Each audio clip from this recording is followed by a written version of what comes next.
In the NBA, a clutch game is where the score is within 5 points in the final 5 minutes of the fourth quarter. As a fan, I personally wish every game ended up like this. I mean, fourth quarter heroics is top-notch peak basketball, which is why I post so many wild endings on my channel.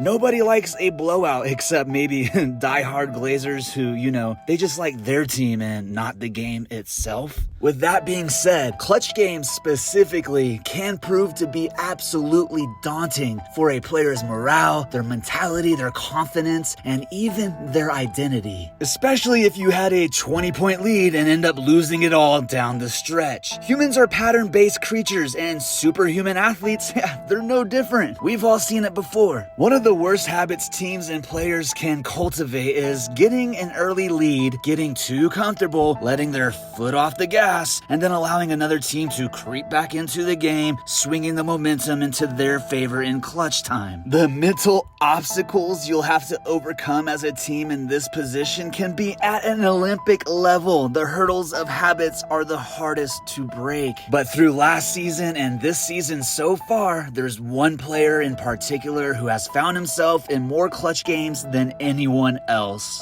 Today, we'll try to determine whether this is just a coincidence or perhaps this is a mental curse of identity. But enough of the introductions. Let's apply some buckets. Last season, the Warriors were the #1 team in the entire league to play clutch games. A whopping 59% of their games came down to the wire, something of which no team wants to hear, right? But 48 out of 82 games being played in the clutch, the results were a hot plate of mid, going 500 or 24-24. And even though they missed the playoffs completely, somehow, some way, this actually earned Stephen Curry his first Clutch Player of the Year award. Someone who did not like this scenario whatsoever was the one Klay Thompson. Since Captain Klay and the Dubs were in more clutch games than any other team last year, he actually put up a hefty 41 three-point attempts in those games. However, he only made 11 of those clutch shots. 11. Is that a coincidence? Why did he change his number? 11 out of 41? That's about as clutch as a car without a transmission. Let's take a look at a side-by-side with Steph Curry in the same year to truly see the agony of these moments. Klay played 40 out of the total 48 clutch games for the Dubs last season, and yeah, man, there's definitely a reason why Kerr eventually benched this guy. He shot an astounding 29.8% from the field and a whopping 26.8% from deep. This is supposed to be your bread and butter, dude. The three-point specialist. Yet he shot well below his seasonal and career averages when it counted the most. Steph also had 29 more three-point attempts in the same course of the season last year, and you damn well know the defenses were more focused on Steph than they were on Klay Thompson. And we all saw it. Klay's body language last year was all the proof we needed to visualize the internal battle this man was going through. Like, the dude be fighting demons, for real. And when he was eventually benched in those moments, it led to a toxicity that spread across the Warriors locker room faster than an STD from the goat house in Blue Mountain State. I mean, the dude became a walking bucket of salt as he was further proving the scientific fact that all saltwater creatures love the ocean. But his overall awareness actually decided to shine, and he wanted to shake up his scenery and try to revive his winning habits with the safest bet he could find by joining the reigning Western Conference champions, the Dallas Mavericks. Truly, he wouldn't have to relive the trauma of his previous season with guys like Luka and Kyrie at his side. Well, destiny can be a total beach sometimes, especially for sailors. And so far, it seems like this curse or coincidence is dead set on following this captain. Let's be real, like last year, Dallas is off to a slow start, but also like last year, I believe they'll turn things around eventually. Luka will play himself into physical shape, and remember what defense is. Uncle Drew is still a first-team Harlem fucking Globetrotter performing miracles with the ball on a string. However, as of right now, Dallas is tied for third in most clutch games played so far this season with 10 10 out of 17 games being decided by 2 possessions or less. 10 out of 17 is about 59%. Sound familiar? Yeah, it's exactly the same as the Warriors last season. Just a wild coincidence, right? Unfortunately though, they're only in an abysmal 3-7 in those 10 games, losing almost 3 out of every 4 they play. And yeah, Klay Thompson has played in all 10 of those Dallas clutch games. And he's ranked 221st in the league, averaging 0.3 points in the clutch. That's 0.3 points in the final moments of those games. Hot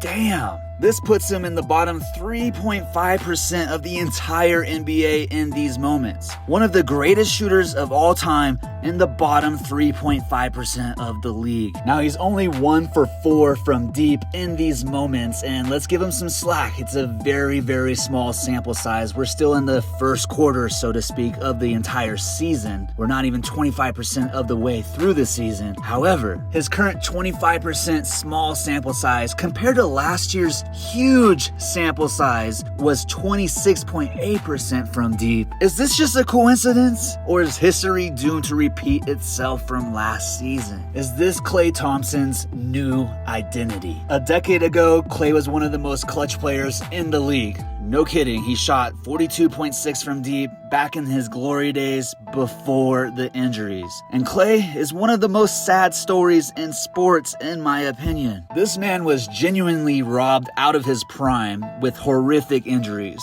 And after battling for years to get back into NBA action, coping with the decays of his body has been painful to watch as he comes to terms with his lack of prior abilities. Just imagine being 29 years old with 3 championship rings just to live through the nightmare of an ACL tear and a torn Achilles plaguing both of your legs. Not one, but both of your legs. Now you're going from being an all-star starter on a championship team to straight bench riding for 941 days without being able to play even a lick of basketball, not even a pickup game. You are basically relearning how to walk, how to run, and how to jump again, let alone how to play professional basketball. That's truly a tragedy. It's like your entire life being taken away from you in a way, and I wouldn't wish that on any player, but as we all know, it can and will happen in this sport. Coming back after battling all of that, you're already approaching your mid-30s, which isn't a huge gap mentally, but physically, with those types of injuries, it's a huge difference that would be difficult for anyone to deal with. I, for one, would much rather see a comeback story as opposed to a sad story, a decline, but the media feeds off of people's downfalls more than they gas up their uprisings. But that's just me, and we all know everybody's different, especially in their opinions. And as a fan, what would you prefer to see? Not only for the rest of Klay's season and the Mavericks season, but for the rest of Klay's career. Are we just watching an unfortunate and just temporary coincidence? Will this course correct itself, and at the end of this season, the numbers will reflect something totally different, where Klay's hitting game-winning daggers as the opposing team is totally focused on Kyrie and Luka, which kind of seemed like Klay's plan from the beginning? Or are we witnessing a clutch time curse of identity that is destined to continue for the remainder of Captain Klay's career? Would you personally prefer to see Klay winning another ring before seeing Steph win another ring? Or option number 3, would you gladly want to see the dynasty to be officially dead and have them both retire without winning another chip? I want to hear your decision, so post your predictions and opinions below, and until next time, stay healthy, stay blessed, and keep your favorite buckets close to your chest. 30 minutes a game. Big